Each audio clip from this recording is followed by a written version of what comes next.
శరత్చంద్ర ఇంకా అపూర్వ ఇద్దరు శారద కోసం వెయిట్ చేస్తూ ఉంటారు. అయితే అప్పుడే శారద వస్తుంది.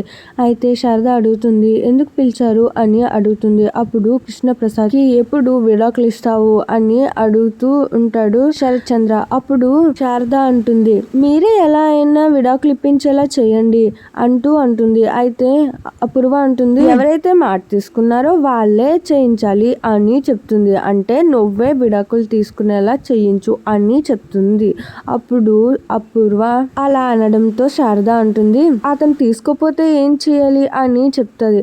అప్పుడు అపూర్వ అంటుంది ఏముంది సింపుల్ వాళ్ళు పెళ్లి జరగదు అనేసి చెప్తుంది. అది విని శారద చాలా బాధపడుతుంది. అలానే ఇద్దరు శరత్చంద్ర ఇంకా అపూర్వ ఇద్దరు నవ్వుతూ ఉంటారు. అలానే శారద సరే అని వెళ్ళిపోతుంది. అది చూసి ఆ తర్వాత ఎందుకో గగన్ వస్తాడు. తర్వాత ఏం జరుగుతుందో చూద్దాం. Like share subscribe to my channel.